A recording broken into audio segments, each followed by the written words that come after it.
নমস্কার, education ground বাংলায় সকলকে স্বাগত। আমি তোমাদের সাথে বিশ্বজিৎ পাল। আশা করছি সকলেই ভালো রয়েছে। তো আজকে যে টপিকটি নিয়ে তোমাদের সাথে আলোচনা করবো, রিসেন্টলি পাক অকুপাইড কাশ্মীর বা পাকিস্তান যাকে বলা হয়, যাকে বলে আর কি আজাদ কাশ্মীর বা স্বাধীন কাশ্মীর। তো সেখানে বর্তমানে সেখানকার যে স্থানীয়দের দ্বারা কন্টিনিউয়াসলি প্রোটেস্ট করা হচ্ছে এবং তারা দাবি জানাচ্ছে তাদেরকে পুরোপুরি আজাদি দিতে হবে। মানে সেখানে অনেকটা এরকম স্লোগানও শোনা যাচ্ছে যে উই ওয়ান্ট ফ্রিডম বা হামে চাহে আজাদি, যেটাকে হিন্দিতে বলা হয়। তো এরকম স্লোগান শোনা যাচ্ছে।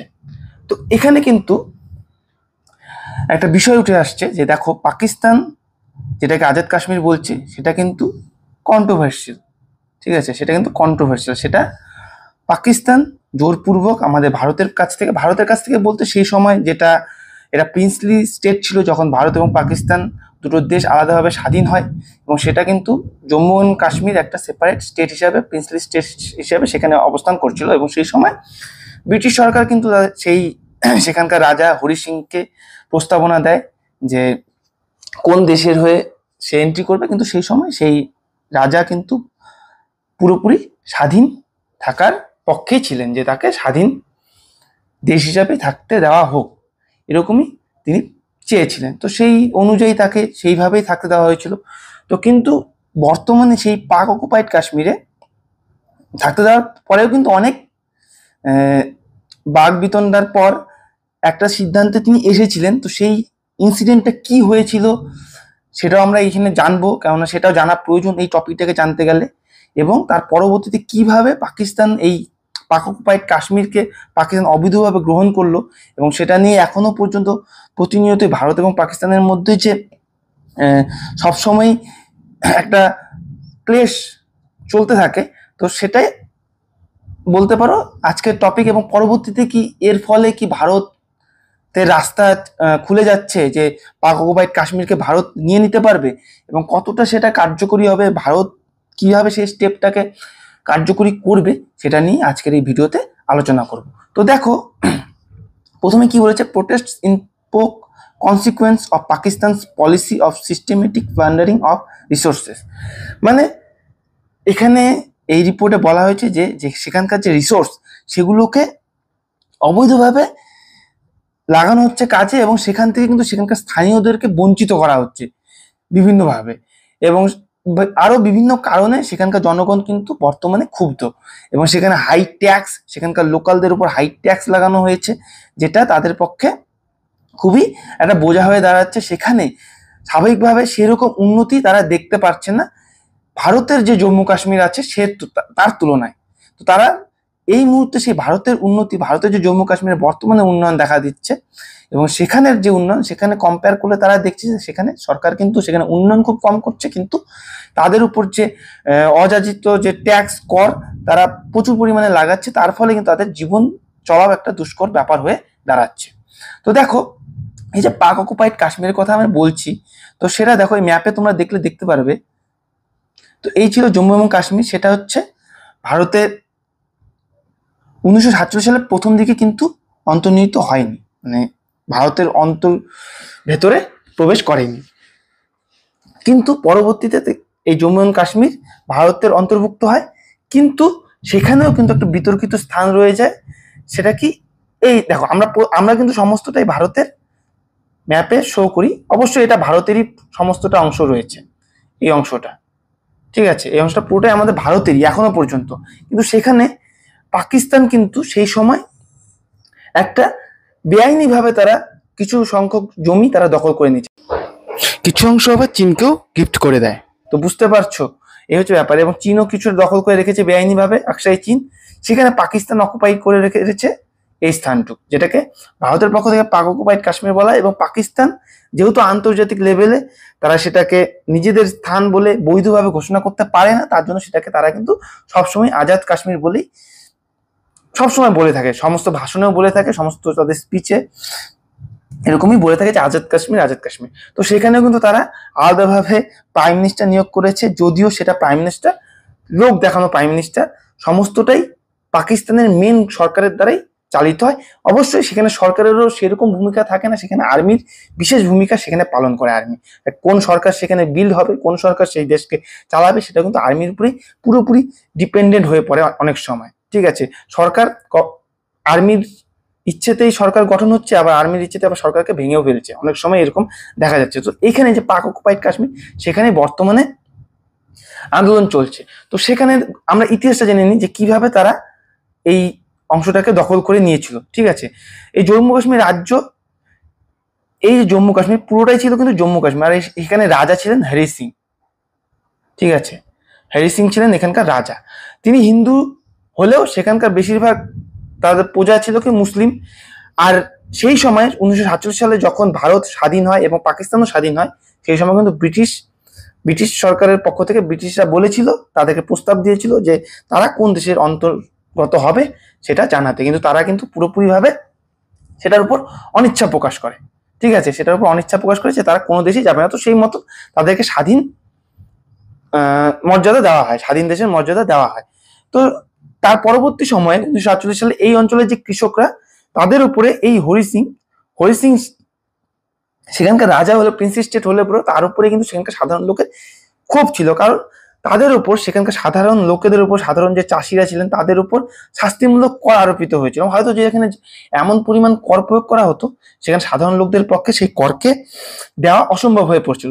তার ফলে কি হয়েছিল, সেখানকার যে ফার্মাররা রয়েছে তারা ক্ষুব্ধ হয়ে পড়েছিল। এবং এই সুযোগ নিয়ে সেখানকার কিছু যে লোক ছিল, স্থানীয় লোক সেখানকার সুযোগ নেই, সে পাকিস্তানি সেনাবাহিনীর সুযোগ নেয়, পাকিস্তান সেনাবাহিনীর হেল্প নেয়। আর সেটা কারা? পশতুন উপজাতি। উত্তর পশ্চিম সীমান্তের এইসব জায়গায় পশতুন উপজাতি বলে একটি উপজাতি রয়েছে, পশতুন উপজাতি বলে একটা উপজাতি ছিল। তারা কি করে, পাকিস্তানের সেনাবাহিনীর সাহায্য নেয়, নিয়ে কি করে ভারতের এই যে জম্মু কাশ্মীর সেখানে অ্যাটাক করা চালু করে। আর সেই সময় পাকিস্তান সেনাবাহিনীর একটা টার্গেট ছিল যে তারা পুরোপুরি জম্মু কাশ্মীরটাকে তাদের অধীনস্থ করে নেবে এই সেনাবাহিনীর প্রেসারে। ঠিক আছে, সেনাবাহিনীর হেল্পে।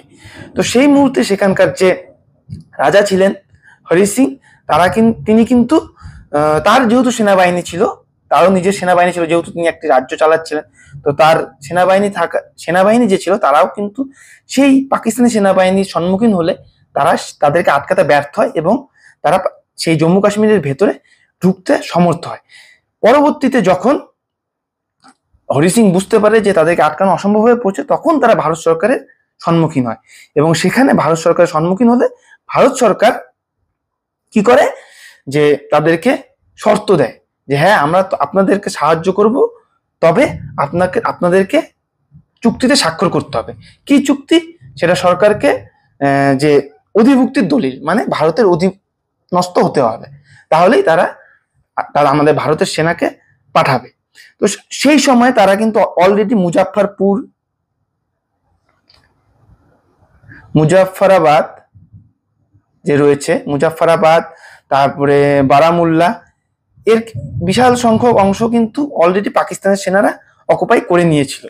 তার পরবর্তীতে যখন এই চুক্তিতে স্বাক্ষর হয় মহারাজের দ্বারা, হরি সিং এর দ্বারা স্বাক্ষর হওয়ার পর ভারত সরকার সেখানে সেনা পাঠায়, শ্রীনগরে সেনা পাঠায়, এবং তারপরে সেখানকার ভারতীয় সেনা এবং পাকিস্তানি সেনার মধ্যে যুদ্ধ বাধে এবং লড়াই চলে। এবং সেখানে লড়াই চলার পর পরবর্তীতে একটা শান্তি আসে সেখানে। এবং সেটা ছিল সেই মুহূর্তের পরিস্থিতি, কেননা সেই সময় সেখানের পাকিস্তানের সেনাবাহিনীরা এই পরিমাণ স্থান অলরেডি অধিগ্রহণ করে ফেলেছিল। ঠিক আছে, তো সেই সময় ভারতের সেনারা এই স্থানটুকু সিকিউর করতে পেরেছিল এবং সেটাকে ভারতের অধীনস্থ করা হয়েছিল। এবং সেখানে ভারতীয় এবং পাকিস্তানি বাহিনীর মধ্যে যুদ্ধ শুরু হওয়ার পরে সেটা সাময়িকভাবে স্থিতিশীল হয়েছিল। তো তারপরে দু দেশের মধ্যে এটা হয়। কিন্তু যেহেতু পাক অকুপাইড কাশ্মীর সেটাও কিন্তু হরি সিং এর রাজ্যের অন্তর্ভুক্ত ছিল, জম্মু কাশ্মীরের অন্তর্ভুক্ত ছিল, সেটাও কিন্তু যেহেতু হরি সিং সেই চুক্তিতে স্বাক্ষর করেছিলেন, সেই অনুযায়ী কিন্তু সেই অঞ্চলটাও ভারতের পক্ষে, কিন্তু পাকিস্তান জোরপূর্বক সেই স্থানটাকে দখল করে রেখেছে। তো এটা নিয়ে কিন্তু দীর্ঘ সময় প্রতিনিয়তই সেখানে দেখা যায় বর্ডার ইস্যু, যেহেতু এটা দেখো এই অঞ্চলটাকে আমরা লাইন অফ কন্ট্রোল বলি, এলওসি যেটাকে বলা হয়। তো এই পার্শ্ববর্তী এলাকায় কিন্তু দেখা যায় বিভিন্ন রকম সেখানে কাশ্মীরের পাকিস্তানের টেরোরিস্টরা আক্রমণ করে ভারতের উপর, এই অঞ্চল দিয়ে আক্রমণ করতে সবসময় চেষ্টা করে, এবং সেখানকার সেনাবাহিনীরাও বেআইনিভাবে এখানে বারংবার উত্তেজনা সরানোর চেষ্টা করে, এবং সেখানে প্রচুর পরিমাণে ভারতীয় সেনাও নিয়োগ করতে করে রাখতে হয় সর্বদাই সেখানকার সিকিউরিটির জন্য। তো এই অঞ্চলটাকে কিন্তু বর্তমান সরকার প্রতিনিয়তই বলছে এটা কিন্তু অভিন্ন অংশ ভারতের, এবং সেটাকে যতই পাকিস্তান তাদের আজাদ কাশ্মীর বলুক বা তাদের দেশের পার্ট অংশ বলে বলুক, সেটা তারা ম্যাপে দেখালেও সেটা তাদের অংশ হয়ে যায় না। তারা কিন্তু বারংবার বলেছে, আমাদের মিনিস্টারের দ্বারা এটা বারবারই বলা হয়েছে। তো দেখা যাক বর্তমানে যে ইস্যুটা রয়েছে সেখানের পরিপ্রেক্ষিতে কি হচ্ছে এবং তার পরিপ্রেক্ষিতে বর্তমান সরকার কি বলছে। ঠিক আছে,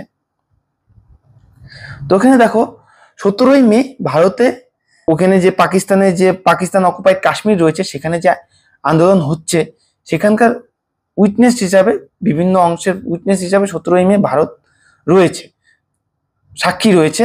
এবং natural consequences in Islamabad continue policy of systematic plundering resources, যেটা বললাম যে সেখানকার যে রিসোর্স রয়েছে সেখান থেকে সেখানকার যে লোক রয়েছে তাদেরকে, লোকাল মানুষেরা রয়েছে তাদেরকে বঞ্চিত করা হচ্ছে। ঠিক আছে, সেখান থেকে পাকিস্তান পুরোপুরি ফায়দা লুটে নিচ্ছে, কিন্তু সেখানকার লোকেদের কোনো দিক দিয়ে উন্নয়নের তারা আশা দেখছে না। যদিও বর্তমানে কিন্তু পাকিস্তানের অবস্থা খুবই খারাপ, পাকিস্তান বর্তমানে ব্যাংকক্রাফট বলতে পারো, দেউলিয়া অবস্থায় রয়েছে। সেখানে প্রচুর ইনফ্লেশন, মানে মুদ্রা সমস্ত জিনিসপত্রের দামও প্রচুর, সেখানকার লোকেরা কিন্তু সেই দিক দিয়েও নাজেহাল হয়ে পড়েছে। এবং সেখানে দেখাও গিয়েছে বিভিন্ন সময় যে ভারতের পতাকা নিয়ে বলছে ভারতের অধীনস্থ হওয়ার তারাও চেষ্টা করছে। তো এখানে একটা ভারতের দৃষ্টিভঙ্গিও রয়েছে যে ভারত কি সত্যি সেখানে গিয়ে যুদ্ধ করে এবং জোর জবরদস্তি সেই অংশটাকে ভারতের অধীনস্থ করবে। তো সেটা নিয়ে পরবর্তীতে আমরা বলছি যে ভারতের মিনিস্ট্রিরা কি বলছে সেই পরিপ্রেক্ষিতে। India also asserted that the entire union territory of Jammu and Kashmir and Ladakh have been are shall always remain integral part of India. যেটা বলছে যে ইন্ডিয়া সবসময় দাবি করেছে যে এন্টায়ার ইউনিয়ন টেরিটরি, সমস্ত যে কেন্দ্রীয় শাসিত অঞ্চল জম্মু কাশ্মীরের এবং লাদাখের এবং যে পাক অকুপাইড কাশ্মীর, সেটা সমস্তটাই কিন্তু ভারতের অংশ। ঠিক আছে, ভারতেরই অধীনস্থ অংশ। তো এখানে যতই অন্য দেশ তাদের ক্ষমতা দেখা, তাতেই তারা কিন্তু তাদের অংশ হয়ে যায় না, তারা ইললিগালি এই অংশটাকে অধিগ্রহণ করে রেখেছে। তো এই দেখো পরবর্তীতে কি বলেছে, ভায়োলেন্ট প্রোটেস্ট এরাপ্ট ইন পোক over rising cost of food, মানে খাবারের দাম, জ্বালানি, এসেন্সিয়াল যে আবশ্যিক যে ইউটিলিটিস জিনিসপত্র, এবং Pakistan reels under the severe economic crisis. এবং সেখানে এছাড়াও বিভিন্ন অর্থনৈতিক ক্রাইসিসও দেখা যাচ্ছে, মানে সেখানে খাবার, জ্বালানি, এসেন্সিয়াল ইউটিলিটিসের উপরও প্রচুর পরিমাণে মুদ্রাস্ফীতি, দাম বাড়ছে, এবং সেখানে সাধারণ লোকদের পক্ষে সেটাকে সহ্য করা খুবই কঠিন হয়ে পড়ছে বর্তমান সময়ে। এটা কিন্তু সেখানকার এখনকার সময় একটা বড় ব্লান্ডার হয়ে দাঁড়িয়েছে। We have seen reports on protest in several areas of Pakistan occupied Jammu and Kashmir, Pakistan occupied Jammu and কাশ্মীরের বিভিন্ন স্থানে বর্তমানে প্রোটেস্ট দেখা যাচ্ছে। External affairs ministry spokesperson Randhir Jaiswal এই কথা বলেছেন উইকলি মিডিয়া ব্রিফিংয়ে, এটা তুলে ধরা হয়েছে। We was responding two question on the protest in পোক, আমরা এই পোকের যে প্রোটেস্ট রয়েছে সেটার রেসপন্সে তিনি এই কথাটা বলেছেন। এবং আমরা বিশ্বাস করি যে এটা natural consequences of Pakistan continue policy of systematic plundering of resource from this territories which remains under its forcible and illegal occupied. Mister Jaiswal বলেছেন যে এটা সমস্তটাই যে পাকিস্তান তাদের জোরপূর্বক একটা সিস্টেম চালাচ্ছে সেখানে, এবং এই টেরিটরিটা পুরোপুরি যে তারা ফোর্সেবল এবং ইলিগালি অকুপাই করেছে। বর্তমান সময়ে যে সেখানকার যে পরিস্থিতি সেটা পুরোপুরি ফুটিয়েও তুলছে এই পরিস্থিতিকে। Such exploitative policies deny the local people, বর্তমানে সেখানকার যে স্থানীয় বাসিন্দারা রয়েছে তাদের যে পলিসি রয়েছে সেখানকার লোকাল পলিসি, বর্তমানে কিন্তু সে পলিসি ধ্বংসাত্মক আকার নিয়েছে সেই সাধারণ লোকেদের উপর, rights over their own resources and the benefits thereof he said. তিনি বলেছেন যে সেখানকার সাধারণ লোকেরাও সেখানকার সাধারণ লোকেদের যে রিসোর্স, সেখানকার যে স্থানীয় লোকেদের মানে সেখানকার রিসোর্সের উপর যে অধিকার, সেটা থেকে কিন্তু তারা বঞ্চিত হচ্ছে, তাদেরকে সেই অধিকার দেওয়া হচ্ছে না, এরা বারবার বলেছে। এবং সেখানে বলা হয় যে আজাদ কাশ্মীর এবং সেখানকার যে প্রাইম মিনিস্টার হিসেবেও আমরা সেখানকার সরকার, পাকিস্তান সরকার বলে যে সেখানকার আলাদা প্রাইম মিনিস্টারও সেখানকার নিয়োগ করা রয়েছে, কে? চৌধুরী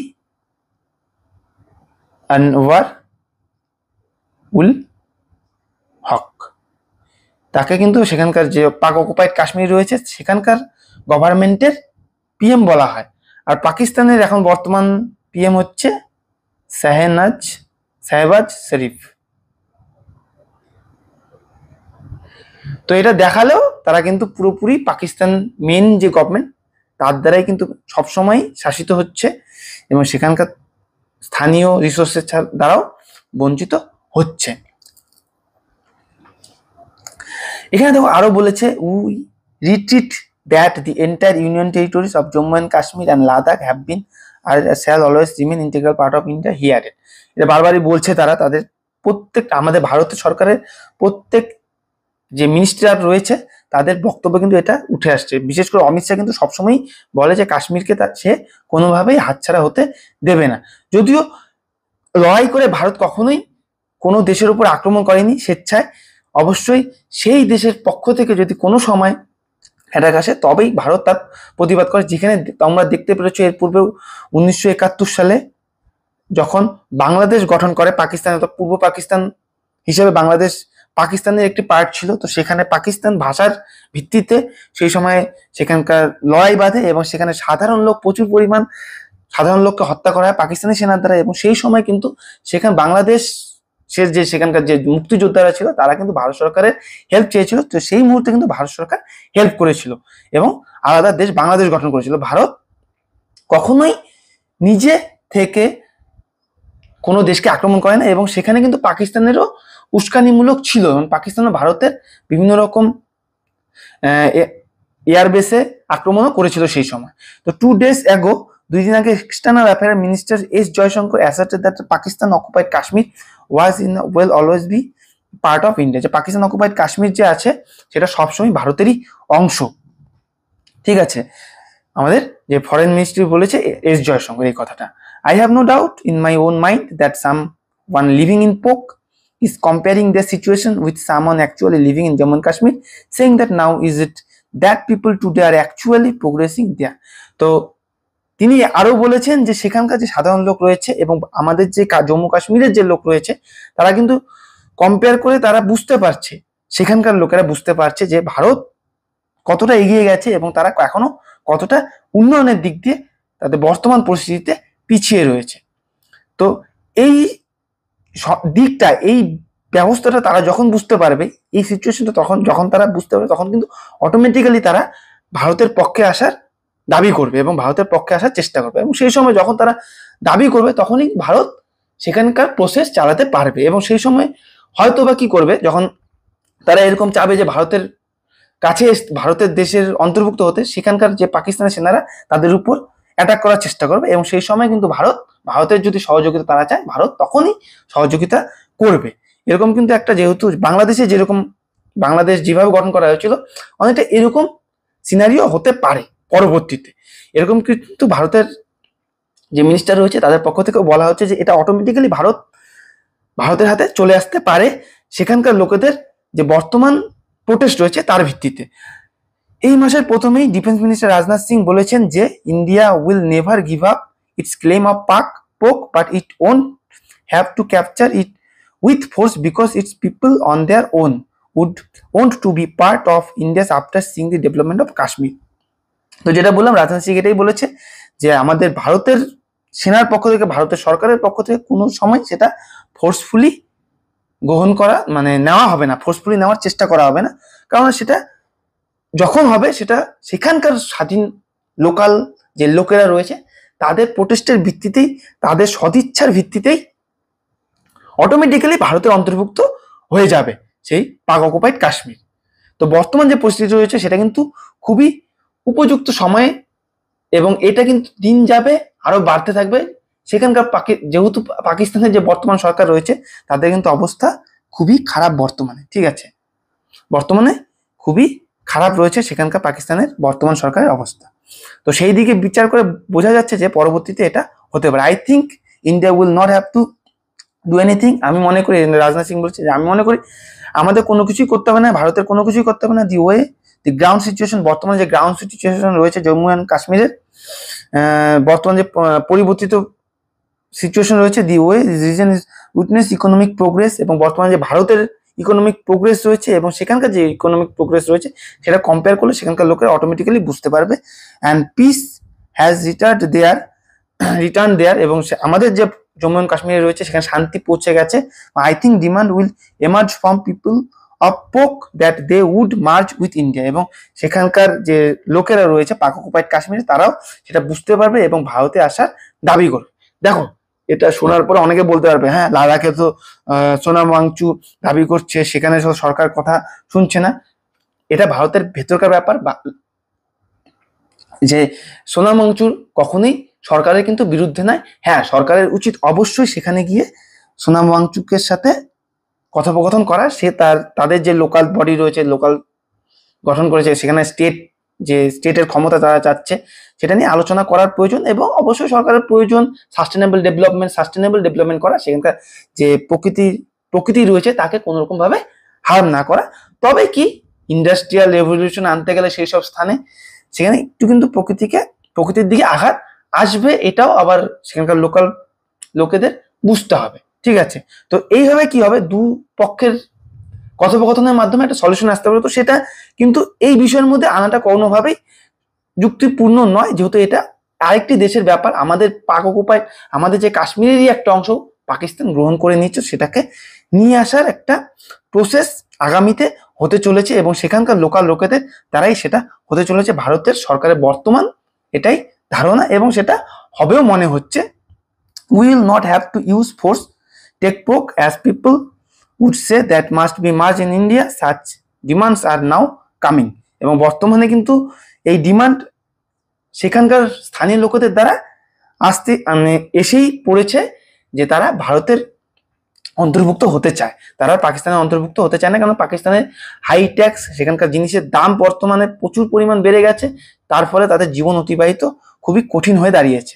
এবং the defence minister asserted that the PoK was is and will remain ours, এবং পোক এখনো পূর্বেও ছিল, এখনো রয়েছে এবং ভবিষ্যতেও থাকবে। এটা কখনোই যে ভারতের বাইরে যাবে না। তারা চেষ্টা করলেও তারা পুরোপুরি, দেখো তারা কিন্তু বর্তমান নিজেদের অংশ বলেও তারা দাবি করতে পারে না, তারা আজাদ কাশ্মীর বলে, যদিও তাদের সরকার দ্বারা সেটাকে চালনা করা হয় আজাদ কাশ্মীর বলে, কারণ সেটা ইন্টারন্যাশনাল পলিটিক্সের ক্ষেত্রে না হলে তারা আবার ব্লেম হতে পারে। এবং ভারতও কিন্তু জোরপূর্বক সেটাকে নেওয়ার চেষ্টা করবে না, সেটাও কিন্তু ভারতের পক্ষে। যেহেতু দেখো আমেরিকা, এরা কিন্তু বাইরের দেশের যারা রয়েছে তারা কিন্তু প্রতিনিয়তই এইসব ব্যাপারে হস্তক্ষেপ করার চেষ্টা করে, এবং ভারতের ইন্টিগ্রাল ব্যাপারেও সিদ্ধান্ত দেওয়ার চেষ্টা করে। তো সেই ক্ষেত্রে ভারত চাইবে না যে ইউনাইটেড নেশনের কাছে ব্যাপারটা চলে যাক এবং সেখানে আবার ঘোটালা হওয়ার চেষ্টা। এর পূর্বে কিন্তু এই জম্মু এবং কাশ্মীর ইস্যুটা ক্লিয়ার যাওয়ার কথাই ছিল, যখন জওহরলাল নেহরু সর্বপ্রথম প্রধানমন্ত্রী হয়েছিল, এবং সেখানে গণনা লোকদের দ্বারা গণভোট করানোর কথা বলা হয়। কিন্তু সেখানে কিন্তু তিনি ইউনাইটেড নেশনের কাছে চলে গিয়েছিলেন, এবং পরবর্তীতে এটা কিন্তু সেখানেই ঝুলে গিয়েছিল, এবং দেখা গিয়েছিল যে পাক অকুপাইড কাশ্মীর, সেটা পাক অকুপাইড পাকিস্তানের সেনাদের দ্বারাই এখনো নিয়ন্ত্রিত হচ্ছে জোরপূর্বক, ঠিক আছে, যদিও সেটা ভারতেরই স্থান ছিল। তো একটা কিছু ভুল সিদ্ধান্ত ছিল সেই সময়, তো সেটা বর্তমানে সেখানকার স্থানীয় লোকেদের দ্বারাই হওয়া সম্ভব ভারতের অধীনস্থ। তো দেখা যাক পরবর্তী পদক্ষেপ কি হয়। অবশ্যই ভারত সেটা জোরপূর্বক নেবে না, এটা বারবার বলা হচ্ছে সেখানকার আমাদের ভারতীয় সরকারের দ্বারা। ঠিক আছে, তো আশা করি তোমাদের বিষয়টিকে ক্লিয়ার করতে পারলাম, এবং অবশ্যই যদি কিছু আরো কোয়ারিজ থাকে তোমরা অবশ্যই কমেন্ট সেকশনে কমেন্ট করবে, এবং যারা চ্যানেলে নতুন আসো চ্যানেলটিকে সাবস্ক্রাইব করে দেবে, এবং পাশে দাও বেল আইকনে গিয়ে অল নোটিফিকেশনে ক্লিক করে দাও, এবং তোমাদের বন্ধুদের সাথে অবশ্যই শেয়ার করবে যাতেও তারাও এই বিষয় থেকে কিছু ইনফরমেশন গ্যাদার করতে পারে। তো চলো, সবাই সুস্থ থাকো, ভালো থাকো, জয় হিন্দ, জয় ভারত, ধন্যবাদ।